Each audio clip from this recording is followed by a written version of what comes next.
मुंबईतल्या मलबार हिल परिसरात पावसाची हजेरी। नेपियन सी रोडवर पावसाचं पाणी साचलेलं बघायला मिळत आहे। तर ही नेपियन सी रोडची दृश्य आहेत। मोठ्या प्रमाणात या रस्त्यावर पाणी साचलंय, त्यामुळे या रस्त्यावरून वाहतूक धीम्या गतीने सुरू आहे। आणखी माहिती घेऊ आपले प्रतिनिधी सुनील जाधव आता आपल्या सोबत आहे। सुनील, काय स्थिती?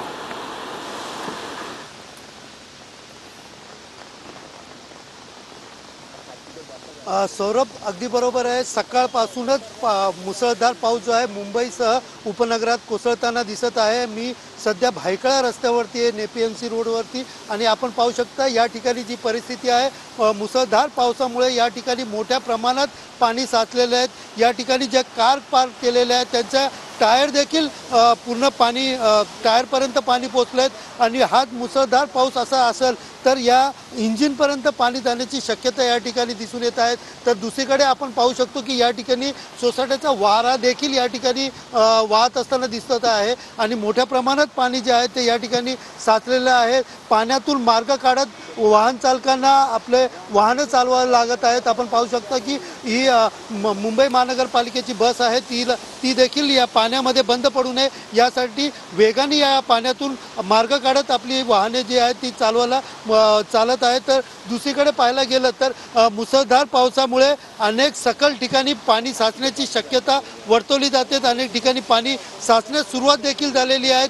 मुंबई महानगरपालिका असेल किंवा मुंबई महानगरपालिकेचे कर्मचारी जे आहेत ते पाण्याचा निचरा करण्यासाठी, त्यांना वाट करण्यासाठी या ठिकाणी उभे आहेत। आणि ज्या ठिकाणी चेंबर असतील, कुठले चेंबर तुंबलेत का हे देखील या ठिकाणी पाहताना या ठिकाणी दिसून येत आहे। तर मात्र रस्त्यावरती पाणी साचले असल्याने या ठिकाणी मोठ्या प्रमाणात वाहतूक कोंडी देखील होत आहेत। अनेक फुटपाथ जे पाण्याखाली गेलेले आहेत आणि त्या फुटपाथ पाण्याखाली गेले असतील तर त्यावरच या ठिकाणी सुद्धा मोठ्या प्रमाणात पाणी साचलंय। वाहतूक सुद्धा अत्यंत हळूपणे या सगळ्या मार्गावर सुरू आहे। सुनील, धन्यवाद या माहितीबद्दल। तर सीएसएमटी भागात नेमकी पावसाची काय स्थिती आहे, वाहतुकीची काय स्थिती आहे ते जाणून घेऊयात आपल्या प्रतिनिधी कृष्णा सोनारवाडकर कडून। कृष्णा,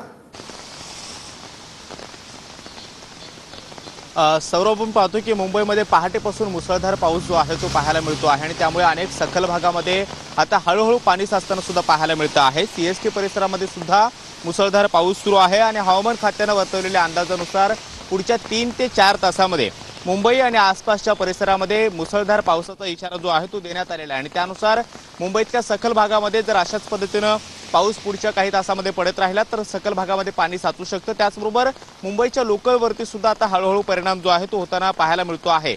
मध्य रेल्वेची लोकल ही जवळपास 5 ते 10 मिनिटं उशिरा धावते आहे, तर हार्बर मार्गावरची लोकल 15 ते 20 मिनिटं उशिरा धावते आहे आणि वेस्टर्न रेल्वे ही 5 ते 10 मिनिटं उशिरा धावत असल्याची आतापर्यंतची रेल्वेची अपडेट आहे। आणि आता आपण पाहतोय की अनेक सखल भागामध्ये जसं सायन्सचा किंग सर्कल परिसर आहे, त्याचबरोबर अंधेरीचा सबवे आहे, या परिसरात सुद्धा आता हळूहळू पाणी साचताना पाहायला मिळतं आहे। आणि हवामान खात्यानं वर्तवलेल्या अंदाजानुसार पुढच्या 3 ते 4 तासामध्ये जर अशाच पद्धतीनं पाऊस राहिला तर अनेक सखल भागामध्ये पाणी साचू शकतं आणि त्यामध्ये रस्ते मार्गाची जी वाहतूक आहे त्यावर कमी झाला नाही तर सखल भागात आणखी पाणी साचू शकतं आणि त्याचा थेट परिणाम मुंबईतल्या वाहतुकीवर सुद्धा होऊ शकतो। कृष्णा, धन्यवाद या माहितीबद्दल।